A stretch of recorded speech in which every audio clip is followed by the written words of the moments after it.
ओम नमो भगवते वासुदेवाय। ओम नमो भगवते वासुदेवाय। ओम नमो भगवते वासुदेवाय। हरे कृष्णा। सभी भक्तों को सादर प्रणाम। श्रीमद् भागवतम महापुराण सत्रों की श्रृंखला में आज सत्र 507 547 में सभी भक्तों का स्वागत है। हम सभी यहाँ पर 18,000 श्लोकों वाले श्रीमद् भागवतम महापुराण को अंतर्राष्ट्रीय कृष्ण भावनामृत संघ के संस्थापक आचार्य कृष्ण कृपा मूर्ति श्री श्रीमद् अभय चरणारविंद भक्ति वेदांत स्वामी श्रील प्रभुपाद की पुस्तक के माध्यम से भक्तों के संग श्रवण और पठन करने का प्रयास करें। जैसा कि सत्रों का प्रारूप है, वर्तमान विषय वस्तु का संक्षिप्त अवलोकन, तत्पश्चात मंगलाचरण और उसके बाद एक एक श्लोक का वाचन और अनुवाद तात्पर्य के साथ श्रवण और पठन करते हुए हम सभी सत्र में आगे बढ़ते हैं। वर्तमान विषय वस्तु के संदर्भ में स्कंद 10 अध्याय 27 पिछले सत्र में हमने समाप्त किया था, जहां पर गोवर्धन पर्वत उठाए भगवान ने इंद्र के मिथ्या अहंकार को चूर चूर कर दिया और इंद्र जो भगवान के समक्ष आने के लिए स्वयं को लज्जित अनुभव कर रहा था, ब्रह्मा जी के कहने से सुरभि को, गौ माताओं के पालक को लेकर उनको आगे करके स्वयं सुरभि के पीछे होकर भगवान के समक्ष प्रस्तुत हुआ।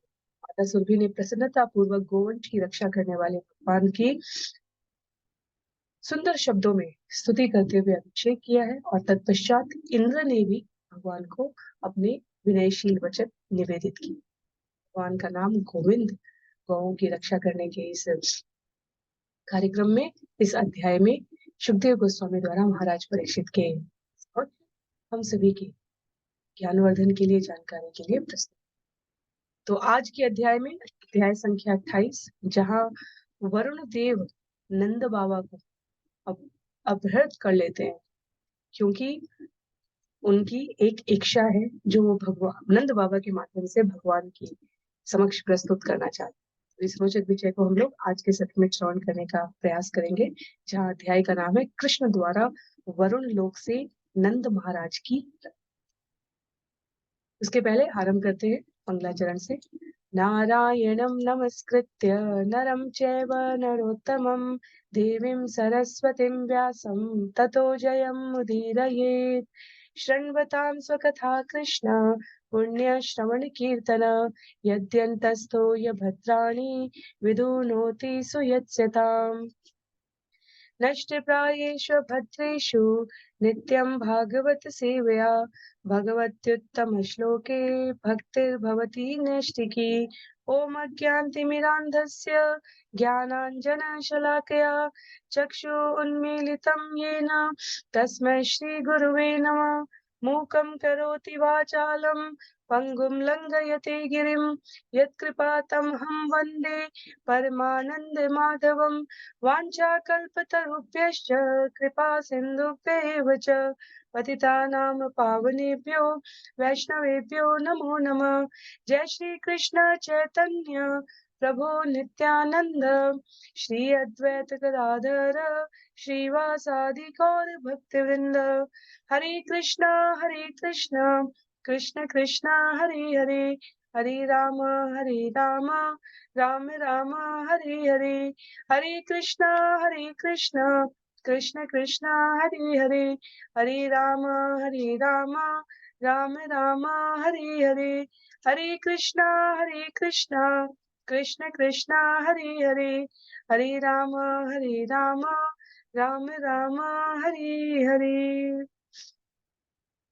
हरे कृष्णा।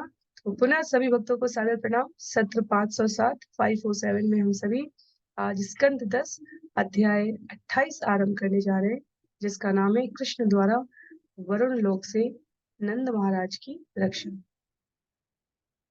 सुखदेव गोस्वामी महाराज परीक्षित को बताते हैं। श्री बादरायणी उवाच एकादश्यां निराहार समभ्यर्च्य जनार्दनं स्नातुं नन्दस्तु कालिन्द्यां द्वादश्यां जलमाविशत्। श्री बादरायणी ने कहा, भगवान जनार्दन की पूजा करके तथा एकादशी के दिन व्रत रखकर नंद महाराज ने द्वादशी के दिन स्नान करने के लिए कालिंदी के जल में प्रवेश किया। तम गृहीत्वा अन्यत भृत्यो वरुणस्योऽसुरोऽन्तिकम् अवज्ञायासुरीं वेलां प्रविष्टं मुदकं निशि। चूंकि नंद महाराज ने इस बात की अवहेलना करके कि यह अशुभ समय था, रात्रि के अंधकार में जल में प्रवेश किया था, अतः वरुण का आसुरी सेवक उन्हें पकड़कर अपने स्वामी के पास ले आया। प्रभुपाद कृष्ण पुस्तक में कहते हैं कि वास्तव में घटनाक्रम कुछ इस प्रकार था कि नंद महाराज को समय की किंचित भ्रमित स्थिति उत्पन्न हो गई थी, क्योंकि नंद महाराज द्वादशी को व्रत तोड़ने के इच्छुक थे और उसमें केवल कुछ क्षण शेष बचे थे। अतः प्रभात होने से पूर्व ही वे उस समय जल में प्रविष्ट हुए जो गणना के अनुसार वरुण के नियमों के विरुद्ध था और अशुभ समय गिना जा रहा था। तो पहली बात तो वरुण के जिस सेवक ने नंद महाराज को पकड़ा था, श्रील प्रभुपाद कहते हैं उसे असुर कहा गया है। इसलिए कहा गया है क्योंकि उसे पहले तो ये नहीं पता था कि नंद महाराज परम सत्य के लीला रूप में पिता के रूप में यहाँ उपस्थित है। दूसरा, एक तरफ नंद महाराज शास्त्रों के आदेश का पालन करना चाह रहे थे और दूसरी तरफ वरुण देव द्वारा भेजे गए इस जीव ने इन आदेश का पालन करने में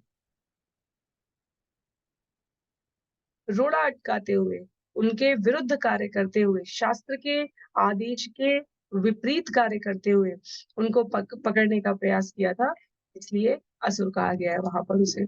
तो दो बातें हैं। पहली बात कि जो नंद महाराज कर रहे थे वो शास्त्र सम्मत था, द्वादशी में व्रत तोड़ने की इच्छुक थे, कुछ क्षण शेष थे, इसलिए वो स्नान करके अपने आप को इस कार्य में अनुरक्त किए हुए थे, जबकि वरुण का जो सेवक है वो इसमें अवरोध करता है।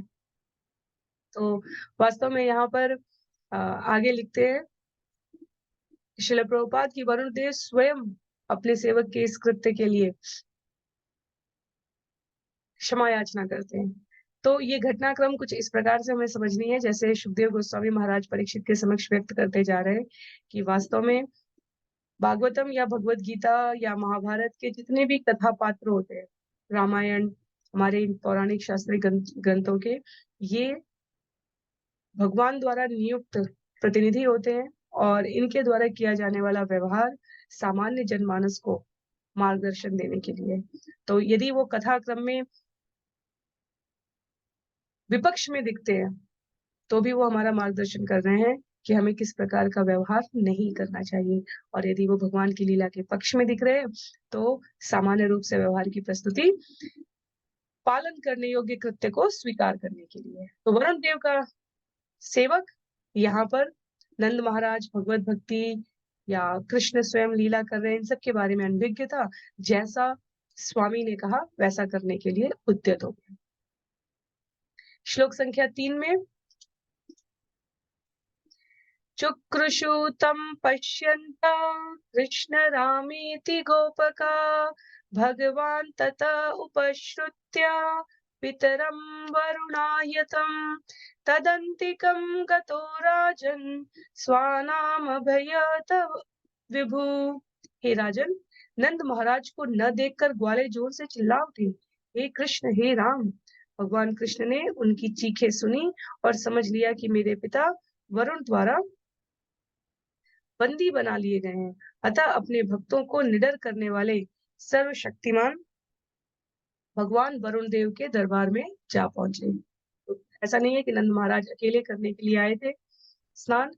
नंद महाराज के साथ ग्वाल बाल थे। ग्वाल बालों ने देखा कि नंद बाबा जल के बाहर ही नहीं आए, तो वे सभी चीखने चिल्लाने लगे और इस चीख पुकार से भगवान कृष्ण समझ गए कि ये वरुण देव के द्वारा किया गया कृत्य है। तो विश्वनाथ चक्रवर्ती ठाकुर की टिप्पणी का उल्लेख करते हुए यहाँ पर तात्पर्य में लिखा है, जब भगवान को सारी स्थिति समझ में आई तो वो जल में घुसे, एक देवता के त्रास से अन्य ग्वालों को मुक्त कराने का निश्चय करके वरुण के दरबार में उपस्थित हो गए। ये कोई साधारण कृत्य नहीं है वास्तव में। यदि किसी का इस प्रकार जल में अपहरण हो जाए और सीधे उसके स्वामी के पास पहुंचना, इसका अर्थ यह है कि कृष्ण एक बार पुनः दिव्य लीला प्रस्तुत करने जा रहे हैं। प्राप्तं वीक्ष्य हि ऋषिकेशं लोकपाल सपर्यया महत्या पूजयित्वाह ततः दर्शन महोत्सव। यह देखकर कि भगवान ऋषिकेश पधारे हैं, वरुण देव ने धूमधाम से उनकी पूजा की। वह भगवान को देखकर अत्यंत प्रमुदित था और वह इस प्रकार बोला। तो वरुण देव के इस कृत्य के पीछे और कोई उद्देश्य नहीं था सिवाय इसके कि भगवान उनके धाम में, उनके स्थान पर, उनके निवास पर उपस्थित हो और वो उनका दर्शन अन्यों को भी करा सके और अब स्वयं को कृतार्थ अनुभूत करे। तो बहुत ही भगवान के पहुंचते ही ऐसा नहीं है कि वरुण देव किसी प्रकार इंद्र की तरह भी किसी प्रकार की चुनौती दे रहे हैं, इसलिए भगवान भी यहाँ पर बड़े ही सुंदर शब्दों में और उन्नत भाव से वरुण की इस प्रार्थना को स्वीकार करते हैं। वरुण देव कहते हैं, श्री वरुण उवाच अद्य मे निवृतो देहो अद्यैव अर्थो अधिगत प्रभो त्वत्पाद भाजो भगवन् अवापो पारमध्वन। श्री वरुण ने कहा, आज मेरे शरीर ने अपना कार्य पूरा कर लिया। हे प्रभु, निसंदेह अब मुझे अपना जीवन लक्ष्य प्राप्त हो चुका। हे भगवान, जो लोग आपके चरण कमलों को स्वीकार करते हैं, वे भौतिक संसार के मार्ग को पार कर सकते हैं। तो वरुण देव अपने आप को यहाँ पर भगवान के समक्ष पाकर अत्यधिक भाव विह्वल है वास्तव में। विश्वनाथ चक्रवर्ती ठाकुर कहते हैं कि वरुण देव प्रसन्नता के मारे चीखने लगे भगवान के भव्य शरीर को देखकर। उनका ये कहना कि इस भौतिक धराधाम के 14 भुवन के लोकों में मेरे जितने भी जन्म रहे हैं और ये जो जन्म है, ये सब आज सफल हो गए। मुझे अपने जीवन का लक्ष्य मिल गया, अर्थ प्राप्त हो गया और मुझे अब इस जगत के किसी भी पद से कोई औचित्य नहीं। अपने सुंदर शब्दों में श्लोक संख्या 6 में भगवान को नमस्कार करते हुए वरुण देव कहते हैं, नमस्तुभ्यं भगवते ब्रह्मणे परमात्मने न यत्र श्रूयते माया लोक सृष्टि विकल्पना। हे पूर्ण पुरुषोत्तम भगवान, परम सत्य परमात्मा, मैं आपको नमस्कार करता हूँ। आपके भीतर इस सृष्टि को अपने अनुरूप बनाने वाली माया शक्ति का लेश मात्र भी नहीं है। तो वरुण देव देख सकते हैं कि भगवान वास्तव में श्रुति और स्मृति के आधार पर जो प्रामाणिक प्रतिनिधियों से उन्होंने श्रवण किया है, उससे भी अधिक दिव्य है। किसी भी प्रकार से वो इस सृष्टि को जो उनके अनुरूप बनी है, इस सृष्टि को जिसके कण कण में उनकी चेतना व्याप्त है, उसके बंधन में नहीं है। तो पूर्ण पुरुषोत्तम भगवान, समस्त जीवों के नियंता, अपने आप में सर्वशक्तिमान परम पुरुष, वो भौतिक शक्तियों के दखल से प्रभावित नहीं होते, अपितु भौतिक शक्तियां उनके द्वारा नियंत्रित संचालित होती हैं। विचार करके देखा जाए तो वास्तव में यदि कोई पानी में इस प्रकार चला भी गया, तो हर किसी के लिए इस प्रकार वरुण लोक पहुंचना संभव नहीं था। और ये सब कुछ हमें स्मरण रखना चाहिए, नंद बाबा के समक्ष हो रहा है। तो नंद बाबा के लिए वरुण देव एक बहुत भव्य व्यक्तित्व है और वरुण देव नंद बाबा के पुत्र ग्वाल बाल कृष्ण को भव्य व्यक्तित्व बताकर उनकी स्तुति कर रहे हैं। तो नंद बाबा के लिए भी ये तनिक आश्चर्यचकित है। कहते हैं आगे श्लोक संख्या 7 में वरुण देव, अजानता माम केन मूढ़ेन कार्यविधिना आनीत अयं तव पिता तद्भगवान् शन्तुमर्हति। अजानता मामकेन मूढ़ेन कार्यविधिना आनीतोऽयं तव पिता तद्भवान् शन्तुमर्हति। यहाँ पर बैठे हुए आपके पिता मेरे एक मूर्ख अज्ञानी नौकर द्वारा मेरे पास लाए गए हैं, जो अपने कर्तव्य को नहीं समझता था। कृपा करके हमें क्षमा कर दें। तो महाभारत के सत्र में संभव पर्व जहाँ पर हम लोग सभी श्रवण कर रहे हैं, वहां पर आता है कि 3 प्रकार के संबंधी ऐसे होते हैं जिनके धन पर उसके स्वामी का अधिकार होता है। पत्नी, पुत्र, संतान और सेवक। तो सेवक का धन वास्तव में उसके स्वामी द्वारा उसे दिया गया है। पत्नी और पुत्र को भी जो सौभाग्य, धन, रिद्धि, सिद्धि प्राप्त हो रही है, उस पर उसके पति का, पिता का अधिकार कहा गया है।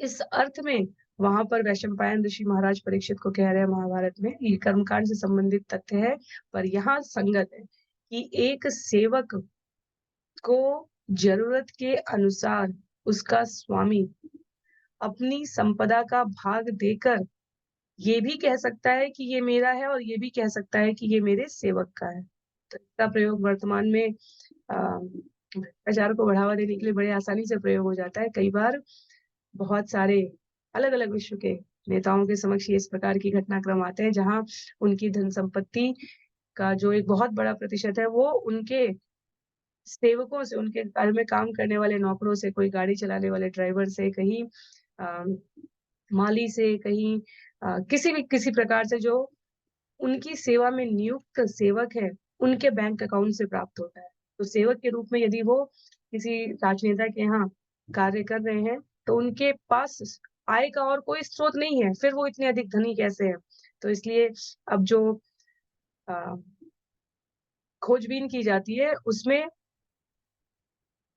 प्राय हम सभी को ये श्रवण करने को मिल जाता है कि अमुक भव्य व्यक्तित्वधारी राजनेता के सेवक के बैंक अकाउंट से इतने धन की प्राप्ति हुई। क्यों? क्योंकि शायद उन्होंने अप्रत्यक्ष रूप से महाभारत के इस सिद्धांत को प्रयोग में पालन करते हुए कानूनी रूप से, वैधिक रूप से इसे सही समझा, जहां पर संपत्ति वो अपनी दिखा सकते हैं, अपने सेवक के दिखा सकते हैं और कहते हैं कि ये उचित है। किंचित हास्य से परे वास्तव में गलती वरुण देव ने की थी। वरुण देव का अपना स्वार्थ था यहाँ पर, वो भगवान के दर्शन करने के इच्छुक थे। उन्होंने ही अपने सेवक को भेजा और भगवान को समक्ष पाते ही सारा दोष सेवक पर मढ़ दिया कि ये मूर्ख अज्ञानी नौकर मेरे पास आया है। तो भगवान भी इस पर क्रोध नहीं करेंगे, क्योंकि भगवान वास्तव में वरुण देव के भाव के प्रत्युत्तर में व्यवहार कर रहे हैं। श्री विश्वनाथ चक्रवर्ती ठाकुर कहते हैं, वरुण ने वास्तव में श्री नंद बाबा को रत्न जटित सिंहासन पर आसीन कर रखा था और स्वयं उनकी सादर पूजा कर रहे थे, और नंद बाबा ये सब देखकर अत्यधिक आश्चर्यचकित हो रहे थे, भ्रमित हो रहे थे। वह प्रतिक्रिया स्वरूप ये सुनिश्चित नहीं कर पा रहे थे कि उन्हें इसमें से क्या करना चाहिए। तो वरुण के सेवक को यहाँ पर प्रतीकात्मक रूप से प्रयोग किया गया है कि अपने स्वामी की आज्ञा पालन करने के क्रम में शास्त्र का विधान तोड़ा उसने, इसलिए वो असुर है। लेकिन जो स्वामी की आज्ञा थी वो अंततः परम लक्ष्य के लिए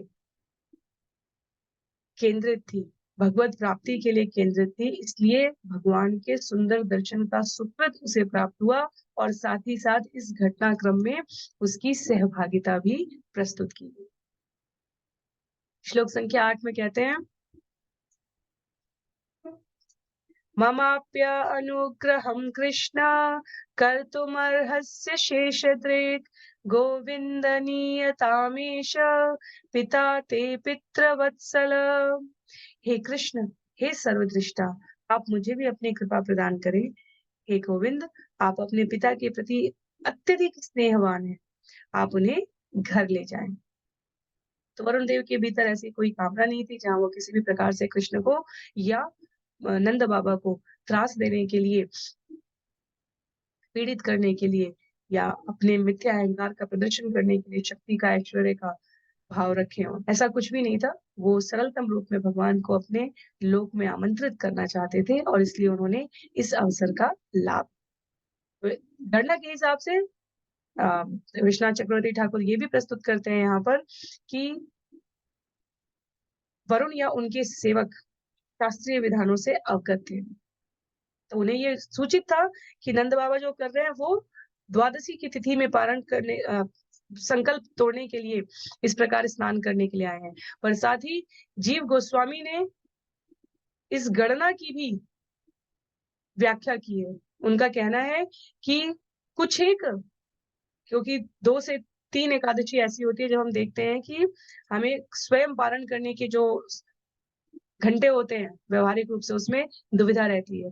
तो वो एकादशी जिसमें नंद बाबा ने इस प्रकार प्रभात समय से कुछ क्षण शेष रहने के कारण स्नान करने के लिए प्रवेश किया था, केवल 18 घंटे की थी। तो सूर्योदय के पूर्व ही द्वादशी के 6 घंटे बीत चुके थे जिनमें उपवास तोड़ना था। तो इसलिए यहाँ पर लिखा है कि सूर्योदय होने पर व्रत भंग का सही समय बीत चुका होता, इसलिए नंद महाराज ने अशुभ समय में जल में प्रवेश करने का। आगे श्लोक संख्या 9 में सुखदेव गोस्वामी कहते हैं, श्रीशुकुवाच एवं प्रसादितः कृष्णो भगवानेश्वरेश्वरे आदाय अगात स्वपितरं बंधूनां चावनमुदम्। सुखदेव गोस्वामी ने कहा, इस तरह वरुण देव से प्रसन्न होकर ईश्वरों के ईश्वर पूर्ण पुरुषोत्तम भगवान श्री कृष्ण अपने से पिता को लेकर घर लौट आए, जहां उनके संबंधी उन्हें देखकर अत्यधिक हर्ष हुए। तो कोई विशेष असुविधा का कार्यक्रम नहीं था, क्योंकि भगवान अपने ऐश्वर्य पद का उदात्त प्रदर्शन आवश्यकता के अनुसार घटनाक्रम में करते आ रहे हैं, क्योंकि यहाँ भगवान पूर्ण पुरुषोत्तम है। मर्यादा पुरुषोत्तम के रूप में उन्होंने फिर भी अपने ऐश्वर्य को किंचित स्थानों पर सीमित रखा है, पर पूर्ण पुरुषोत्तम देश काल समय व्यवस्था के अनुसार जो पूर्ण रूपेण सुयोग्य चुनाव है उसको प्रस्तुत करते हैं। समुद्र के देवता वरुण अत्यधिक शक्तिशाली हैं, परंतु वो भगवान कृष्ण के पिता का स्वागत सत्कार पूजा वंदना करके प्रसन्न होते हैं। दोनों प्रसन्न हैं, वरुण देव प्रसन्न है और इधर भगवान श्री कृष्ण अपने पिता को लेकर वापस आ गए। इसको देखकर नंद बाबा के सभी संबंधी ग्वाल बाल ब्रजवासी हर्षित हो जाते हैं। श्लोक संख्या 10 में, नंद तु अतीन्द्रियं दृष्ट्वा लोकपाल महोदयं कृष्णे च सन्नतिं तेषां ज्ञातिभ्यो विस्मितो ब्रवीत। नंद महाराज समुद्र लोक के शासक वरुण के महान ऐश्वर्य को पहली बार देखकर तथा यह देखकर कि वरुण तथा उसके सेवकों ने किस तरह कृष्ण का आदर किया था, आश्चर्यचकित थे। नंद ने इसका वर्णन अपने साथी ग्वालों से किया है। तो वहां पर जो उनका अनुभव रहा है नंद बाबा का, वो वापस आकर यहाँ पर सूचित करते हैं अन्य ग्वाल वालों को इसके बारे में। श्लोक संख्या 11 में उल्लिखित है, ते चोत्सुक्य धियो राजन् मत्वा गोपास्तमीश्वरम् अपि नः स्वगतिं सूक्ष्मा उपाधायस्य दधीश्वर। वरुण के साथ कृष्ण की लीला को सुनकर ग्वालों ने विचार किया कि कृष्ण अवश्य ही भगवान है। हे राजन, उनके मन उत्सुकता से भर गए। उन्होंने सोचा, क्या भगवान हम सबों को भी अपना दिव्य धाम प्रदान करेंगे?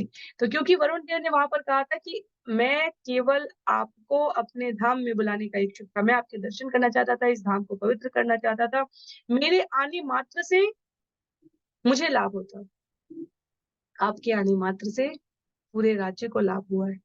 तो ये सारे वचन नंद बाबा ने सुने और जब उन्होंने ग्वाल वालों को बताए कि वहां पर तो उन्होंने इस प्रकार का अनुभव प्राप्त किया, तो ग्वाल वाले ये सोचकर अत्यधिक विचारशील अवस्था में चर्चा करने लगे कि इसका अर्थ ये हुआ कि क्या हमारा पाला भगवान से पड़ा है, क्या हमारे बीच में भगवान है? तो वास्तव में ब्रजवासी इस भाव को अधिक देर तक धारण नहीं करते हैं। भगवान की योगमाया के प्रभाव से, योगमाया वृंदावन में कई रूपों में, सबसे पहले वो कंस के जेल में जब पहुंचती हैं वहां उसे सतर्क करती हैं। उसके पश्चात जहां जहां जब जब आवश्यकता है योग माया ने अपना प्रभाव दिखाया। कभी यशोदा मैया को ये भूलने में कि कृष्ण ने उन्हें विश्व रूप का इस प्रकार से दर्शन कराया। कभी रास नृत्य के समय, जिसे हम आगे के अध्यायों में श्रवण करेंगे, अन्य किसी के भी प्रवेश को वर्जित किया, यहाँ तक कि भगवान शिव भी गोपी वेश धारण करके प्रवेश करेंगे गोपेश्वर महादेव के रूप में।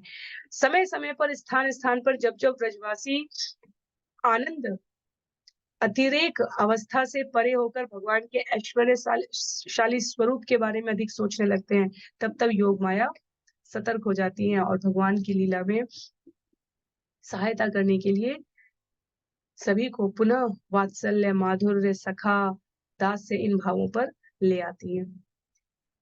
तो ग्वाल बाल यहाँ पर सोच रहे हैं कि ये तो बहुत अच्छी बात है कि भगवान हमारे जीवन में आए हैं। इसका अर्थ तो ये हुआ कि इस जीवन के अंत होने पर हम सभी शुभ गंतव्य को प्राप्त कर पाएंगे। पर वो गंतव्य कैसा होगा, क्योंकि भगवान के बारे में तो कहा है कि उनकी प्राप्ति के पश्चात और कुछ शेष ही नहीं रह जाता।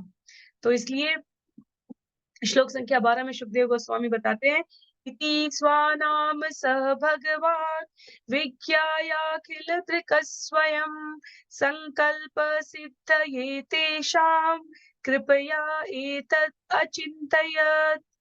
सर्वदर्शी होने के कारण भगवान कृष्ण स्वतः समझ गए कि ग्वाले क्या अभिलाषा कर रहे हैं। उनकी इच्छाओं को पूरा करके उन पर कृपा प्रदर्शित करने के लिए भगवान ने इस प्रकार सोचा। ग्वाल बाल अभी आपस में बात कर रहे थे, पर भगवान सर्वदृष्टा है। उनके लिए ये समझ पाना कोई अधिक आश्चर्य की बात नहीं है कि ग्वाल बाल क्या सोच रहे हैं। जब भगवान को, क्योंकि भगवान का तो पूरा उद्देश्य ही भक्तों को प्रसन्न करने के लक्ष्य पर है, तो अगर ग्वाल बाल के मन में ये भाव आया तो इसको भी पूरा कर देते हैं।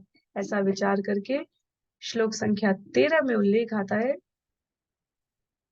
जनो विलोक एतस्मिन् अविद्या काम कर्मभिः उच्चावचासु गतिषु न वेद स्वाम गतिम भ्रमन्। भगवान कृष्ण ने सोचा, निश्चय ही इस जगत में लोग ऊंचे तथा नीचे गंतव्यों के बीच भटक रहे हैं, जिन्हें वे अपनी इच्छाओं के अनुसार तथा पूरी जानकारी के बिना किए गए कर्मों के माध्यम से प्राप्त करते हैं। इस तरह लोग अपने असली गंतव्य को नहीं जान पाते।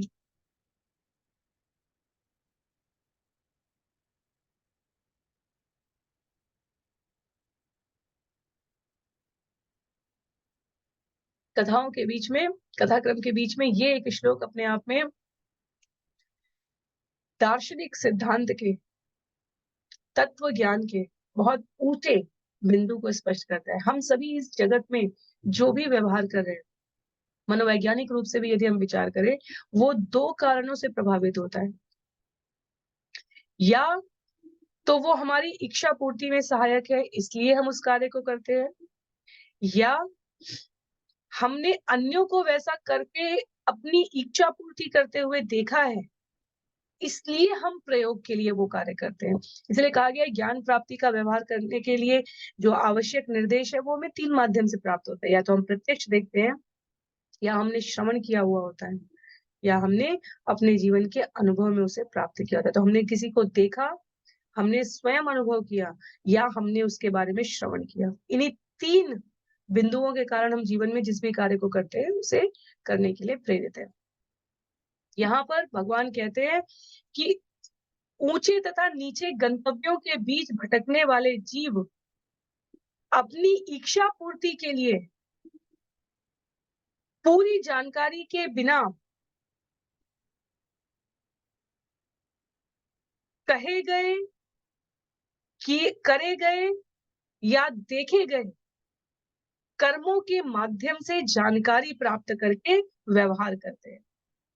तो असली गंतव्य क्या है, उसके बारे में उन्हें प्रामाणिक रूप से ज्ञान नहीं होता है। सुनने में भी इसीलिए गुरु शिष्य परंपरा के आचार्यों द्वारा श्रवण करने के लिए कहा गया है। किसी ने कहा, आज यहाँ इस तिथि के दिन इस समय पर अमुक संसाधनों के साथ ये कार्य कर दो तो ये हो जाएगा, क्योंकि हम अपना कार्य पूरा करवाना चाहते हैं, इसलिए हम उसमें रुचि दिखा रहे थे। आचार्य कहते हैं कि ये परंपरा प्राप्त ज्ञान अनुभव और प्रत्यक्ष दोनों को समाहित किया हुआ है। ये श्रवण करके आप इस पर विचार करें और तत्पश्चात पालन करें। तो गुरु शिष्य परंपरा का जो ज्ञान है, कई बार अन्यों के द्वारा कुतर्क में ये कह दिया जाता है कि क्यों करना है, किसी और हम तो अपने अनुभव से करेंगे। हम इस जगत में सब कार्यों को करने के लिए अपने अनुभव का प्रयोग नहीं करते, या प्रत्यक्ष दर्शन के पश्चात ही करें, ऐसा भी नहीं संभव है। इसलिए क्या गंतव्य है जीवन में, ग्वाल बालों की इस इच्छा की पूर्ति करने के क्रम में भगवान सभी को स्पष्ट कर, भगवान कहते हैं यहाँ पर, श्रील जीव गोस्वामी टिप्पणी में लिखते हैं विस्तार पूर्वक कि ये श्लोक भगवान के धाम श्री वृंदावन के जो पूर्ण रूपेण नित्य मुक्तवासी हैं, केवल उन पर लागू होता है।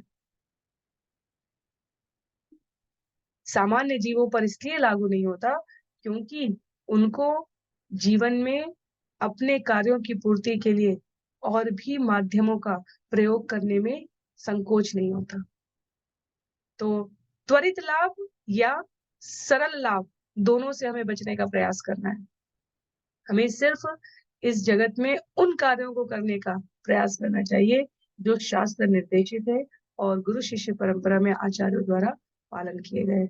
उसे भी अकेले करने के क्रम में कई बार हमसे त्रुटि हो सकती है, इसलिए भक्तों के संग में उसे साधने का प्रयत्न करना चाहिए। भगवान कृष्ण जब अवतरित होते हैं तो उनका एकमात्र उद्देश्य जीवों को भगवत धाम जाने के लिए आकृष्ट करना है।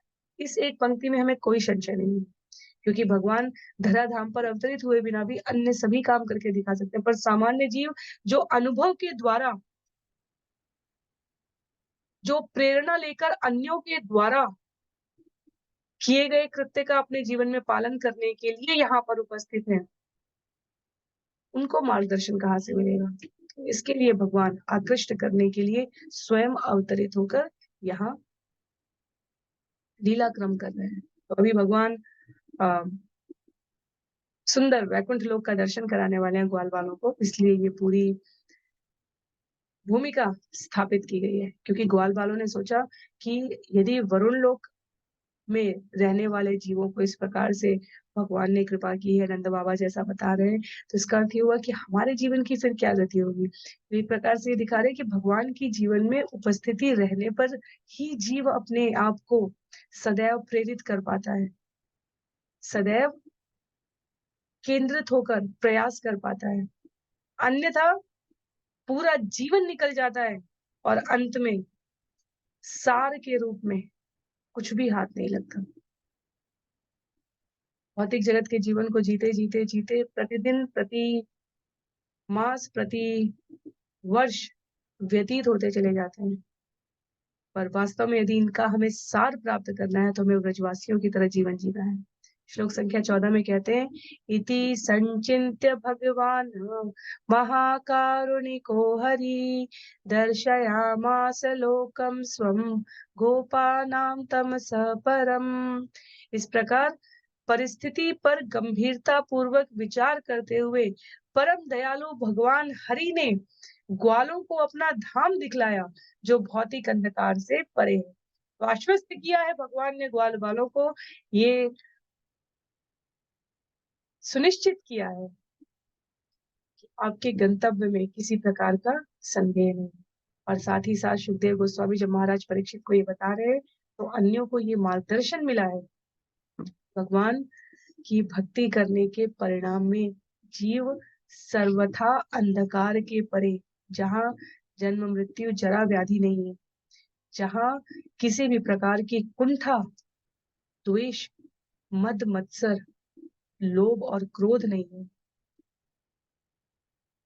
भगवान की शरणागत में रहने वाला जीव उस स्थान का अधिकारी हो जाता है।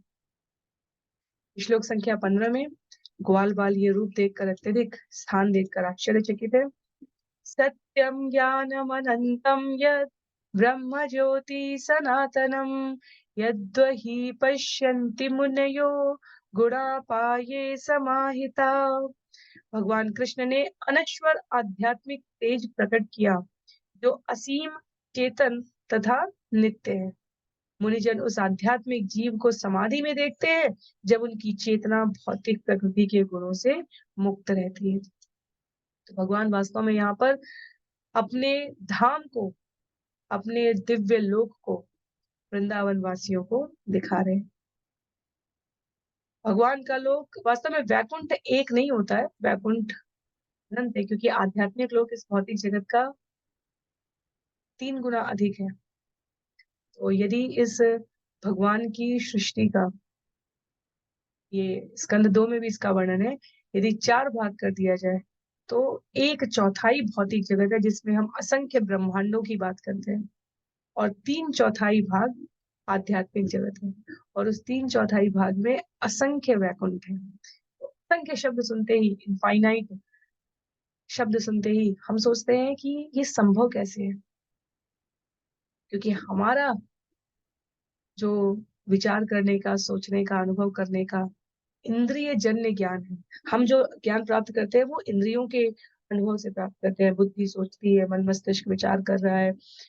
अ, स्पर्श इंद्रिय से हम अनुभव कर पाते हैं स्पर्श करके। तो हम क्योंकि सीमित हैं, हमारी देखने की, सुनने की, बोलने की, सोचने की क्षमताएं सीमित हैं। अभ्यास द्वारा साध करके हम इसकी वृद्धि कर सकते हैं, पर सामान्यतया मनुष्य के रूप में जो इंद्रियों को शक्ति प्राप्त हुई है वो सीमित है। सूंघने की शक्ति भी हमारी हमसे तेज, तीव्र सूंघने की शक्ति वाले जीव उपस्थित है, देखने की शक्ति वाले जीव उपस्थित है, हमसे अधिक खाने की, बोलने की, जीवित रहने की, स्पर्श की, जितनी हमारी क्षमता है स्पर्श से किसी वस्तु, व्यक्ति, स्थिति के बारे में ज्ञान प्राप्त करने की, अन्य योनि के बहुत सारे जीव कई किलोमीटर दूर पहले स्पर्श से, तरंगों के अनुभव से जान जाते हैं कि क्या घटनाएं होने वाली हैं। तो हम सभी भौतिक इंद्रियों से सीमित जीव हैं, और इसी प्रकार अन्य जीव जो अन्य इंद्रियों में हमसे अधिक सक्षम है, वो दूसरे कारणों से सीमित है। तो सीमित इंद्रिय ज्ञान से हम असीमित भगवान और उनके लोक के विस्तार को नहीं समझ सकते। इसलिए इसे हमें चर्म चक्षु या भौतिक बुद्धि के प्रयोग से समझने का प्रयास करना भी नहीं चाहिए। ये दिव्यता का अनुभव है, और योग्यता अर्जित होने पर भगवान स्वतः इसे प्रदान करते हैं। तो जब ये कहा जाता है कि 3/4 जगत आध्यात्मिक जगत है, असंख्य वैकुंठ है, तो हम ये सोचें कि कैसे संभव है, कहाँ है, कैसे है। यदि ये जिज्ञासा है तो हमें अपने आप को दिव्य कृष्ण प्रेम में अधिकाधिक अनुरक्त करना चाहिए। भगवान यहाँ पर ब्रजवासियों की इस जिज्ञासा को शांत करते हैं, उन्हें अपने दिव्य लोक का दर्शन कराते हैं। यहाँ पर लिखते हैं, जीव गोस्वामी की टिप्पणी का उल्लेख करते हुए तात्पर्य में, कि जैसे कोई बच्चा कहे कि चांद कहाँ है, तो सामान्यतः उत्तर दिया जाता है कि वो देखो आकाश में, वहां चांद। इसी तरह कृष्ण ने वृंदावन वासियों को विस्तृत आध्यात्मिक आकाश दिखलाया। आगे के श्लोकों में उल्लेख किया जाएगा कि भगवान के पार्षदों का वास्तविक गंतव्य वास्तव में उनका आध्यात्मिक लोक था, पर अन्य विभिन्न आध्यात्मिक स्थलों को समाहित किया हुआ आकाश भगवान दर्शित कराते हैं। इस प्रक्रिया को श्लोक संख्या 16 में उद्धृत करते हुए कहा गया है, ते तु ब्रह्महृदं नीता मग्ना कृष्णेन चोद्धृता तद्दर्शु ब्रह्मणो लोकं यत्रा क्रूरो अध्यगात् पुरा। भगवान कृष्ण सारे ग्वालों को ब्रह्म हृदय ले आए, उनसे जल के भीतर डुबकी लगवाई और फिर ऊपर निकाल दिया। जिस महत्वपूर्ण स्थान से अक्रूर ने वैकुंठ को देखा था, वहीं इन ग्वालों ने भी परम सत्य के लोक को देखा। अक्रूर घाट, जहां पर अक्रूर ने दर्शन किए, वो अभी भी स्थित है। वाले जाने पर आचार्य इसको अ, कथा को प्रस्तुत भी करते हैं। तो अक्रूर अभी आगे आने वाले हैं भागवतम की कथा में। सुखदेव गोस्वामी महाराज परीक्षित को भविष्य की इस घटनाक्रम की सूचना की एक झलक दे रहे हैं। तात्पर्य में उल्लिखित है कि ब्रह्म हृद नामक सरोवर, जहां पर ब्रह्म ज्योति भगवान की असीम रूप से प्रसारित है अर्थात विस्तृत है, वहां पर भगवान ग्वाल बालों को लेकर जाते हैं, वहां सरोवर में डुबकी लगवाते हैं। तत्पश्चात पर ब्रह्म अपने दिव्य धाम का दर्शन करें। तो जैसे सामान्य चेतना के अंतर्गत हम नाना प्रकार की भौतिक वस्तुओं को देखते हैं, इस धराधाम पर ही ऐसे अनेक प्रकार के स्थान हैं जो 95% से अधिक व्यक्ति वास्तव में अपने पूरे जीवन काल में प्रयास करके भी नहीं देख पाते। तो आध्यात्मिक चेतना की अवस्था की तो बात ही क्या की जाए। और आचार्य स्पष्ट करते हैं कि पहले जीव को आध्यात्मिक चेतना में अग्रसरित होने के लिए इस भौतिक विविधता के स्तरों को पार करना होता है, और जब एकाग्र होकर अन्य समस्त अस्तित्वों को हम पीछे छोड़ देते हैं, तब कृष्ण भावनामृत होकर हम देख पाते हैं कि परम आध्यात्मिक आकाश कहाँ है। इसको समझने के लिए बहुत सरल सा उदाहरण लेते हैं। जब कोई विद्यार्थी किसी परीक्षा की तैयारी कर रहा होता है, उस समय उसके आसपास मन, यदि वो एकाग्र चित्त है, यदि वो उस परीक्षा के प्रति अत्यधिक गंभीर है, यदि उसे सर्वोत्कृष्ट परिणाम लाने में रुचि है, तो वो अपने आसपास के विविध ध्यानाकर्षण करने वाले व्यक्तियों को, घटनाओं को, वस्तुओं को, जैसे उदाहरण के लिए मनोरंजन के साधन हो गए, खेल कूद के हो गए, अच्छा बहुत ही स्वादिष्ट भोजन बना है, ऐसी कोई आकर्षित करने वाली प्रवृत्ति भी उन्हें प्रभावित ना कर सके। उनका एक निष्ठ ध्यान होता है केवल अध्ययन करने पर और अपने उद्देश्य को प्राप्त करने के लिए तत्पर रहने के लिए। तो उस प्रकार से आध्यात्मिक जगत को प्राप्त करने वाले जीवों की एक निष्ठता की बात की गई कि वो विविध भौतिक ध्यानाकृष्ट करने वाली वस्तुओं से अपने आप को विलग कर लेते हैं। सुखदेव गोस्वामी महाराज परीक्षित को यहाँ सूचित करते हैं कि ग्वाल बालों को भगवान उसी स्तर पर ब्रह्महृद नामक सरोवर में जब ले जाते हैं, तो वहां पर डुबकी लगाने से सभी प्रकार की भौतिक आकर्षण से विकर्षण हो जाता है, अर्थात आप विलग हो जाते हैं। ग्वाल बाल इस प्रकार से भगवान के इस आध्यात्मिक आकाश का दर्शन। श्लोक संख्या 17 में नंदादय तु तम दृष्ट्वा परमानंद निवृता कृष्णं च तत्र छंदोभिः स्तूयमानं सुविस्मिता। जब नंद महाराज तथा अन्य ग्वालों ने यह दिव्य धाम देखा, तो उन्हें परम सुख की अनुभूति हुई। वे स्वयं कृष्ण को साक्षात वेदों से घिरे एवं उनके द्वारा स्तुति किए जाते देखकर विशेष रूप से चकित थे। एक तरफ मैया यशोदा को कृष्ण ने अपने मुख के भीतर अनेक ब्रह्मांड दिखाते हुए ये भी दिखाया कि कैसे वृंदावन में मैया बैठकर कृष्ण के मुंह में देख रही है। जैसे बहुत सरल उदाहरण है, टीवी के अंदर हमें कोई टीवी देखते हुए दिखाई देता है, वैसे ही मैया यशोदा को भगवान के मुख में देखते हुए स्वयं खुद को भगवान के मुख में देखा जाता हुआ दर्शन हो रहा था। उसी प्रकार से जो ग्वाल बाल दर्शन कर रहे हैं आध्यात्मिक आकाश भगवान के लोक का, वो वहां देख रहे हैं कि ये कृष्ण जो हमें दर्शन करा रहे हैं, ये वह साक्षात वेदों से घिरे हुए एक आसन पर सुशोभित है और हम सब उनकी स्तुति कर रहे हैं। तो व्यवहारिक रूप से ग्वालों के लिए ये बहुत चकित कर देने वाली बात थी कि भगवान के धाम का आध्यात्मिक वातावरण वास्तव में वैसा ही है जैसा पृथ्वी लोक के वृंदावन का है। जिस तरह कृष्ण उनके समक्ष वृंदावन में उपस्थित है, उसी प्रकार उनकी अद्वितीय दृष्टि उन्हें उस आध्यात्मिक जगत में भी दर्शन हो रही है। तो यमुना के भीतर ले जाकर, ब्रह्महृद सरोवर के भीतर ले जाकर अपने निजी धाम का दर्शन कराने वाले भगवान ग्वाल बालों को, जिन्हें वो सबसे अधिक स्नेह करते हैं,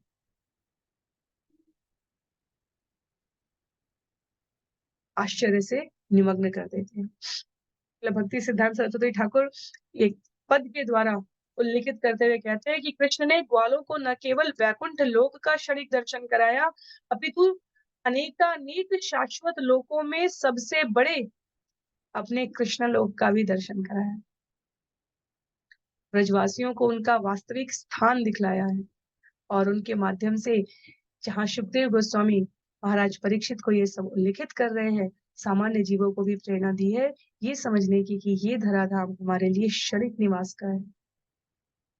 निर्भीक होकर, भगवान की शरणागत होकर इस जगत के द्वंद्वों को साहस पूर्वक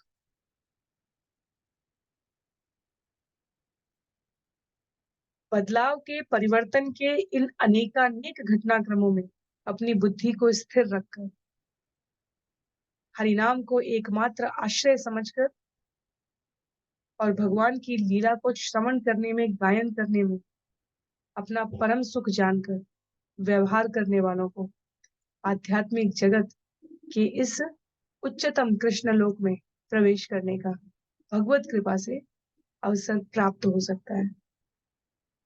तो अध्याय यहाँ पर समाप्त हो जा रहा है और सुंदर, छोटी पर तत्वों से भरी हुई ये कथा सुखदेव गोस्वामी महाराज परीक्षित को बता रहे हैं।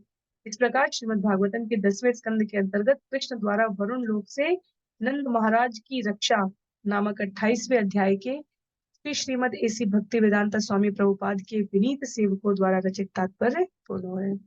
ये अध्याय यहाँ पर समाप्त हो रहा है। मेरा अनुरोध है आप सभी से कि इसमें भगवान के साथ भाव विनिमय करने का जो हमारा स्तर होना चाहिए उस पर गंभीरता पूर्वक हम विचार करें। अपने जीवन के प्रतिदिन के समय से एक निश्चित समयावधि भगवान की सेवा में, उनके गुणों को गायन करने में, श्रवण करने में और नाम यज्ञ में अपनी आहुति अर्थात अपना समय समर्पित करने में प्रतिदिन प्रयास करें। एक दिन यदि किंचित रूप से कुछ असफलता प्राप्त हो तो दूसरे दिन अधिक उत्साह से प्रयास करें और अन्य किसी का भी, जिसका भी हम इस जगत में हित चाहते हैं, उसके लिए जो सर्वश्रेष्ठ प्रयास हम कर सकते हैं वो है उसके जीवन में भक्ति का प्रादुर्भाव हो सके। अपने ओर से भगवान के समक्ष ये निवेदन करने का हम प्रयत्न करें। ये अध्याय यहाँ पर समाप्त हो रहा है। अध्याय 29 जिसका नाम है रास नृत्य के लिए कृष्ण तथा गोपियों का मिलन, उसे हम सभी अगले सत्र में श्रवण करने का प्रयास करेंगे। तो अध्याय संख्या 29, 30, 31, 32 रास पंचाध्यायी हम सभी आगे के सत्रों में श्रील प्रभुपाद के मार्गदर्शन में गुरु के अनुग्रह से भक्तों के संग श्रवण करने का प्रयास करेंगे। आज के सत्र को यहीं पर समाप्त करते हैं। श्रील प्रभुपाद की जय, श्रील गुरुदेव की जय, अनंत कोटि वैष्णव वृंद की, भागवतम महापुराण की जय। हरे कृष्ण।